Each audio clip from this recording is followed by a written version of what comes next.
Bugun men juda muhim mavzuni tushuntirib beraman. Pensiya to'lash tartibidagi o'zgarishlar.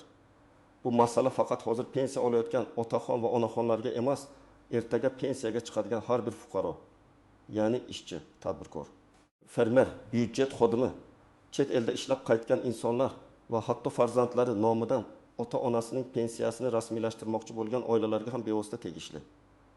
Chunki pensiya pulini olish tartibi, hujjatlarni tekshirish, bank kartasi, ishonchnoma, yashash manzili, ish staji va to'lovni vaqtida olish masalalarida kichik xato ham odamni bir necha oy sarson qilishi mumkin. Men sizdan hozirning o'zida kanalga obuna bo'lishingizni, videoga like bosishingizni so'rayman. Chunki bunday ma'lumotni ko'pchilik bilmaydi. Keyin esa pensiya kechikib qolganda yoki to'lov to'xtatilganida nima qilishni bilmay qiynaladi. Men bugun hammasini oddiy tilda, aniq misollar bilan tushuntiraman. Avval pensiya to'lash tartibi ko'proq odatdagi eski usulga tayangan edi. Fuqaro pensiya yoshiga yetganda yoki nogironlik, boquvchisini yo'qotish kabi asoslar bo'yicha pensiya jamg'armasiga murojaat qiladi. Hujjatlarni olib boradi, ish staji tekshiriladi, pensiya miqdori hisoblanadi va keyin to'lov yo pochta orqali, yo bank orqali beriladi. Ko'p hollarda odamlar bu jarayonda qaysi hujjat kerakligini aniq bilmas edi. Mehnat daftarchasidagi yozuvda xato bo'lsa, arxivdan ma'lumotnoma olish kerak bo'lsa, korxona tugatilgan bo'lsa, fuqaro ancha vaqt yurardi. Endi esa tartib tobora raqamlashtirilmoqda. Ya'ni davlat idoralari bir-biri bilan elektron ma'lumot almashadi. Pensiya tayinlashda faqat fuqaro olib kelgan qog'oz hujjatga qaralmaydi, balki elektron bazalardagi ish haqi, ish staji, soliq to'lovlari, bandlik ma'lumotlari, yashash manzili, FHDG ma'lumotlari ham tekshiriladi. Bu yaxshi tomoni bilan odamning hujjat ko'tarib yurishini kamaytiradi. Lekin boshqa tomoni ham bor. Ba'zida xato bo'lsa, masalan, ish staji ko'rinmasa, familiya noto'g'ri kiritilgan bo'lsa, ish joyi hisobot topshirmagan bo'lsa, pensiya hisoblashda muammo chiqishi mumkin. Eng muhim o'zgarish shundaki, pensiya to'lash jarayonida shaxsni aniqlash, to'lovni haqiqiy oluvchiga yetkazish, bank kartalari orqali to'lash, ishonchnoma bilan olish va chet elga chiqib ketgan fuqarolarning holatini tekshirishga e'tibor kuchaymoqda. Bu o'zgarishlar bejiz emas. Chunki ayrim holatlarda odam vafot etgan bo'lsa ham pensiya davom etib ketgan, yoki pensionerning kartasidan boshqa shaxslar foydalanib kelgan, yoki yashash joyi o'zgargan bo'lsa ham idoralarga xabar berilmagan. Davlat tizimi endi bunday holatlarni tezroq aniqlashga harakat qiladi. Men birinchi navbatda kimlar bu o'zgarishlardan xavotir olishi kerak, kimlar esa faqat ma'lumotlarni tartibga solib qo'ysa yetarli ekanini tushuntiraman. Agar siz pensiyani bank kartasi orqali olayotgan bo'lsangiz, eng avvalo kartangiz faolmi, muddati tugamaganmi, bankdagi telefon raqamingiz o'zingiznikimi, karta nomingizga ochilganmi? Shuni tekshiring. Oddiy misoli. Oldimtun 8 yoshli fuqaro pensiyasini plastik kartaga oladi. Kartaning muddati tugagan, lekin u buni bilmaydi. Pensiya hisoblangan bo'lishi mumkin, ammo pul kartaga tushishda texnik muammo bo'ladi yoki odam pulni yecha olmaydi. Keyin u pensiya jamg'armasiga boradi, bankka boradi, navbatda turadi. Aslida muammo faqat kartani yangilashda bo'lgan. Shuning uchun men har bir pensionerga aytaman, kartaning old tomonidagi amal qilish muddatiga qarang. Bank ilovasiga kira olmasangiz, bank filialiga boring va kartangiz holatini tekshirtiring. Agar siz pensiyani pochta orqali naqd pul shaklida olayotgan bo'lsangiz, manzilingiz to'g'ri ko'rsatilgan bo'lishi juda muhim. Masalan, pensioner bir tumandan boshqa tumanga ko'chdi, lekin ro'yxatdan o'tish manzilini yangilamadi yoki pensiya bo'limiga xabar bermadi. Natijada pul eski hudud bo'yicha yuboriladi. Pochta xodimi pensionerni topolmaydi. To'lov kechikadi. Odam esa pensiyamni kesib tashlashdi deb o'ylaydi. Aslida hech kim kesmagan, to'lov yo'nalishi noto'g'ri bo'lib qolgan. Shuning uchun manzil o'zgarganda buni faqat mahallaga aytish yetmaydi. Tegishli tizimlarda ham yangilash zarur. Agar pensiyani farzand, qarindosh yoki boshqa vakil ishonchnoma orqali olayotgan bo'lsa, bu yerda ham ehtiyot bo'lish kerak. Ishonchnomaning muddati bor. Notarial ishonchnoma muddati tugagan bo'lsa, bank yoki pochta pul bermasligi mumkin. Ba'zi odamlar men 10 yildan beri onamning pensiyasini olib yuribman, hamma meni taniydi deydi. Lekin tartib shaxsiy tanishuvga emas, hujjatga asoslanadi. Ishonchnoma tugagan kuni vakolat ham tugaydi. Yangi ishonchnoma rasmiylashtirilmasa, to'lov to'xtab qolgandek ko'rinadi. Endi ish staji masalasiga o'tamiz. Pensiya miqdori ko'p jihatdan ish staji va ish haqi ma'lumotlariga bog'liq. Ilgari ko'p odam mehnat daftarcham bor bo'ldi deb o'ylardi. Hozir esa elektron bazadagi ma'lumotlar ham katta ahamiyatga ega. Misol uchun, ayol kishi 1995 yildan 2010 yilgacha tikuvchilik fabrikasida ishlagan, keyin korxona yopilgan.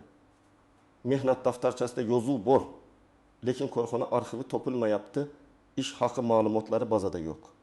Bunday vaziyatda pensiya tayinlash cho'zilishi yoki ayrim davrlar tasdiqlanmaguncha hisobga olinmasligi mumkin. Demak, pensiya yoshiga yaqinlashgan odamlar oldindan ish stajini tekshirtirishi kerak. Pensiyaga bir oy qolganda yugurib yurish qiyin, ayniqsa arxiv boshqa viloyatda bo'lsa. Yana bir misol, erkak kishi 30 yil ishlaganman deb hisoblaydi, lekin 8 yil davomida u norasmiy ishlagan, yana ish haqi qo'lga berilgan. Soliq va ijtimoiy to'lovlar yuritilmagan. U real hayotda mehnat qilgan, lekin huquqiy jihatdan bu davrni isbotlash qiyin bo'lishi mumkin. Shuning uchun men doim aytaman, bugun yosh bo'lsangiz ham ish haqi rasmiy bo'lishini talab qiling. Rasmiy ish haqi nafaqat kredit olishda, balki kelajakdagi pensiyada ham muhim. Kimlar ko'proq e'tiborli bo'lishi kerak? Birinchidan, pensiya yoshiga yaqinlashganlar. Erkaklar va ayollar pensiyaga chiqishdan kamida 1 yil oldin hujjatlarni tekshirtirsa, eng to'g'ri yo'l bo'ladi. Ikkinchidan, nogironlik pensiyasi olayotgan fuqarolar. Chunki tibbiy ko'rik nogironlik guruhi. Qayta tekshiruv muddati kabi masalalar bor. Agar qayta ko'rik belgilangan muddatda o'tilmasa, to'lov vaqtincha to'xtashi mumkin. Uchinchidan, boquvchisini yo'qotganlik pensiyasi olayotgan oilalar. Bu holatda bolalarning yoshi, o'qishi, kunduzgi ta'limda o'qiyotgani, hujjatlarining yangilanishi muhim. To'rtinchidan, chet elga uzoq muddatga ketgan pensionerlar, ularning yashash holati, bank kartasidan kim foydalanayotgani. To'lovni davom ettirish tartibi alohida tekshirilishi mumkin. Kimlar ortiqcha xavotir olmasligi kerak? Agar sizning pensiyangiz muntazam tushayotgan bo'lsa, bank kartangiz faol bo'lsa, yashash manzilingiz to'g'ri bo'lsa, hujjatlaringiz tartibda bo'lsa, sizdan hech qanday shoshilinch qo'rquv talab qilinmaydi. Lekin baribir tekshiruv qilib qo'yish foydali. Chunki muammo odatda odam kutmagan paytda chiqadi. Karta muddati tugaydi. Pasport yoki ID karta ma'lumotlari yangilanadi. Telefon raqami o'zgaradi. Bank hisob raqami yopiladi. Ishonchnoma muddati tugaydi. Raqamlar bilan oddiy holatni ko'rib chiqamiz. Masalan, pensioner oyiga 1 million 200 ming so'm pensiya oladi. U 3 oy davomida kasalxonada yotdi, kartasidan farzandi foydalanib turdi. Agar karta egasi tirik, roziligi bor va hujjatlar joyida bo'lsa, bu boshqa masala. Lekin agar pensionerning shaxsan holati tizimda tasdiqlanmasa yoki uning nomidan boshqa odamlar noto'g'ri foydalanayotganiga shubha tug'ilsa, bank yoki vakolatli idora qo'shimcha tekshiruv so'rashi mumkin. Bu pulni olib qo'yish degani emas. Bu to'lov qonuniy oluvchiga yetayotganini aniqlash degani. Yana bir vaziyat. Fuqaro 2024 yil davomida pensiyaga chiqmoqchi, lekin uning mehnat daftarchasida 2020 yildagi ishga kirish sanasi bor. Chiqish sanasi yo'q. Korxona allaqachon tugatilgan. Bunday bitta xato ham hisob kitobni cho'zadi. Odam 25 yil stajim bor deb o'ylaydi, lekin hujjatda uzilish bo'lsa, pensiya bo'limi tasdiqlovchi ma'lumot so'raydi.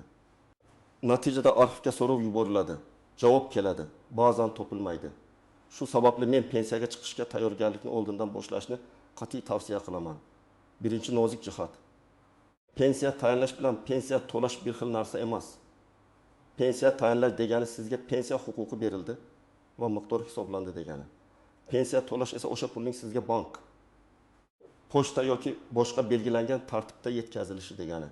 Ba'zan odamga pensiya tayinlangan bo'ladi, lekin to'lov rekvizitda xato bo'ladi. Masalan, bank hisob raqami noto'g'ri kiritilgan, karta yopilgan. Ism familiyada harf xatosi bor. Shunda fuqaro menga pensiya tayinlanmadi deb o'ylaydi. Aslida tayinlangan, lekin to'lov kanali muammoli. Ikkinchi nozik jihat, familiya, ism, tug'ilgan sana va joy yashash ma'lumotlari bir xil bo'lishi kerak. Hozir elektron tizimlarda bitta harf xatosi ham muammo tug'dirishi mumkin. Masalan, eski hujjatda Abdullayeva, yangi ID kartada Abdullayeva bo'lsa, yoki tug'ilgan sana bir joyda 12 mart, boshqa joyda 13 mart yozilgan bo'lsa, tizim ma'lumotlarini birlashtirishda qiynaladi. Bu holatda fuqaro hujjatlarni moslashtirishi zarur bo'lsa, FHDGO, migratsiya va fuqarolikni rasmiylashtirish bo'limi yoki tegishli idoraga murojaat qilish kerak. Uchinchi nozik jihat, chet elda ishlagan davrlar. Ko'pchilik Rossiya, Qozog'iston, Koreya, Turkiya yoki boshqa davlatlarda ishlagan. Lekin har bir chet eldagi ish davri avtomatik tarzda pensiya stajiga qo'shiladi deb o'ylash noto'g'ri. Bu masalada davlatlar o'rtasidagi kelishuvlar, rasmiy mehnat shartnomalari, to'langan badallar, tasdiqlovchi hujjatlar muhim. Agar odam chet elda norasmiy ishlagan bo'lsa, o'sha davrni pensiya uchun tasdiqlash qiyin bo'lishi mumkin. Shuning uchun chet elda ishlayotgan fuqarolar ham mehnat shartnomasi, ish haqi ma'lumotnomasi, soliq yoki sug'urta to'lovlari haqidagi hujjatlarni saqlashi kerak. 4-chi nozik jihat. Nogironlik pensiyasida tibbiy hujjatlar o'z vaqtida yangilanishi shart.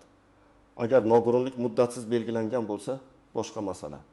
Lekin muddatli guruh bo'lsa, qayta ko'rik sanasini o'tkazib yubormaslik kerak.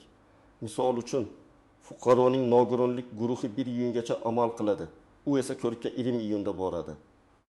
Shu oralikda to'lov to'xtatilishi yoki qayta hisob-kitob qilinishi mumkin.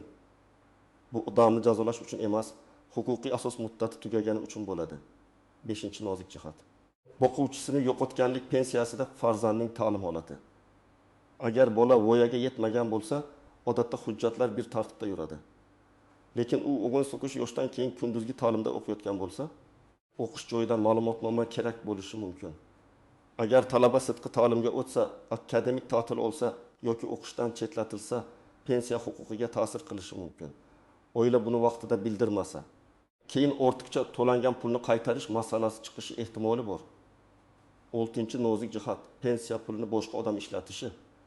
Men bu masalada juda aniq gapiraman. Pensioner o'z roziligi bilan farzandiga kartasini berishi hayotda uchraydi. Lekin karta pin kodini berish, kartani boshqa odamga topshirish bank qoidalari nuqtai nazaridan xavfli. Agar pul yo'qolsa, bahs chiqsa, oila ichida kelishmovchilik bo'lsa, isbotlash qiyinlashadi. Eng to'g'ri yo'l, agar pensioner o'zi bora olmasa, qonuniy ishonchnoma rasmiylashtiriladi yoki bankning belgilangan tartibidan foydalaniladi. Shunda hamma narsa hujjatli bo'ladi. 7-chi nozik jihat, ortiqcha to'langan pensiya. Ba'zan fuqaro biror holat o'zgarganini idoraga bildirmaydi. Masalan, boquvchisini yo'qotganlik pensiyasi oluvchi o'qishdan chetlatilgan. Nogironlik guruhi muddati tugagan, pensioner vafot etgan, lekin to'lov davom etgan. Keyin tizim buni aniqlaydi va ortiqcha to'langan summa qaytarilishi talab qilinadi. Bu juda og'ir vaziyat. Chunki oila bir necha oy yoki bir yil davomida pulni ishlatib yuborgan bo'lishi mumkin. Shuning uchun har qanday muhim o'zgarishni vaqtida xabar qilish kerak. 8-chi nozik jihat. Pensiya miqdori oshganda yoki indeksatsiya bo'lganda hamma bir xil summa qo'shiladi deb o'ylash. Aslida pensiya turi, oldingi miqdor, qo'shimcha to'lovlar, ustamalar, staj va boshqa omillarga qarab yakuniy summa farq qilishi mumkin. Masalan, ikki qo'shni bir xil yoshda bo'lsa ham, biri 35 yil rasmiy ishlagan, ikkinchisi 12 yil rasmiy stajga ega. Ularning pensiyasi bir xil bo'lmasligi tabiiy. Shuning uchun falonchi shuncha olyapti, men nega kam olyapman degan savolga javob hujjatlar va hisob-kitob orqali aniqlanadi. Birinchi qadam, shaxsiy hujjatlaringizni tekshiring. ID karta yoki pasportdagi ism, familiya, tug'ilgan sana, JSSSR to'g'ri ekaniga qarang. Agar nikohdan keyin familiya o'zgargan bo'lsa, eski mehnat daftarchasidagi familiya bilan yangi hujjat o'rtasida bog'lovchi hujjatlar bo'lishi kerak.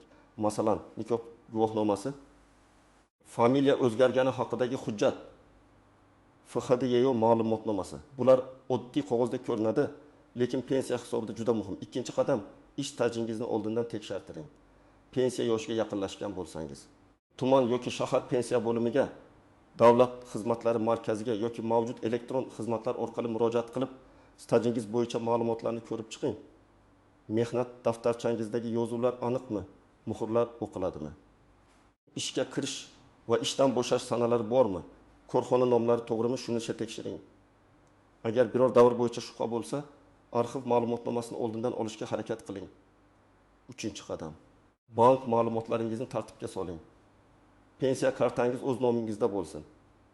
Telefon raqamingiz bankda yangilangan bo'lsin. Karta muddati tugashiga 2-3 oy qolganda yangisini olishga harakat qiling. Agar bank ilovasidan foydalanmasangiz ham, yaqinlaringizdan yordam olib balansni tekshirtiring. Lekin PIN kodni hammaga bermang.